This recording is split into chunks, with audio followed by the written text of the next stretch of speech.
آخری مغل بادشاہ ابھی زندہ تھے مگر قبر تیار کر لی۔ ان کی قبر 100 سال بعد کیوں سامنے آئی؟ آخری مغل بادشاہ کس تکلیف میں اس دنیا سے رخصت ہوئے؟ جانیے اس ویڈیو میں۔ تاریخ ایسا مضمون ہے جو لوگ پڑھنے میں دلچسپی نہیں رکھتے ہیں، لیکن یہی تاریخ ایسی ہوتی ہے جسے اگر جذبات اور احساسات کے ساتھ بتایا جائے تو دلچسپی کا باعث بھی بن سکتی ہے۔ ہماری اس ویڈیو میں آخری مغل بادشاہ کے بارے میں بتایا جائے گا۔ مغل بادشاہ سلطنت کے آخری بادشاہ بہادر شاہ ظفر تھے، جن کا یہ شعر کتنا بدنصیب ہے: ظفر دفن کے لیے 2 گز بھی زمین نہ ملی، ہوئے یار میں کافی مشہور ہے۔ دراصل یہ صرف شعر نہیں ہے بلکہ آپ بیتی ہے جو انہوں نے شعر کی صورت میں سنائی ہے۔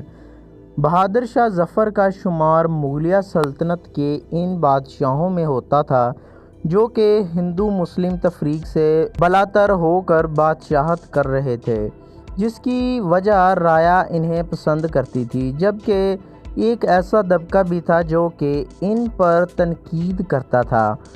1837 میں بہادر شاہ ظفر کی سلطنت سکڑ کر صرف دہلی تک رہ گئی تھی۔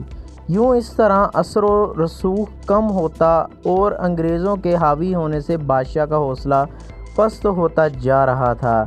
اگرچہ بہادر شاہ ظفر کے پاس وہ حکومت نہیں تھی جو پچھلے دوروں میں بادشاہوں کے پاس تھی، مگر 1857 کی جنگ آزادی میں انہی کی پکار پر انگریزوں کے خلاف بغاوت کی گئی تھی۔ اس جنگ کے بعد بہادر شاہ ظفر پر بغاوت اور غداری کا مقدمہ چلایا گیا۔ انہیں جلا وطن کر کے برما میں قید کر دیا گیا تھا۔ وہ اس حد تک تنہائی اور افسردگی کے عالم میں تھے کہ ان کی شاعری آج بھی ان کی تکلیف کو بیان کرتی ہے۔ ایک طرف سے شکوہ بھی کرتے تھے کہ میں کس حد تک بدنصیب ہوں جو میرے ہی شہر میں مجھے 2 گز زمین بھی میسر نہ آئی۔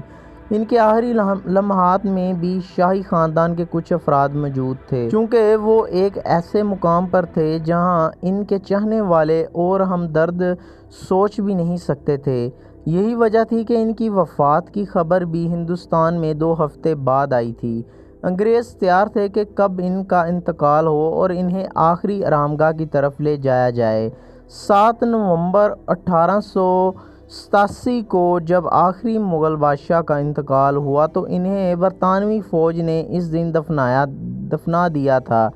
یہاں تک کہ قبر کا کتبہ یا نام تک نہیں لکھا گیا تھا، کیونکہ انہیں ڈر تھا کہ اس کی وجہ سے ان کے چاہنے والے بغاوت کر سکتے ہیں۔ میانمار کے شہر رنگون میں بہادر شاہ ظفر کو دفنا دیا گیا تھا۔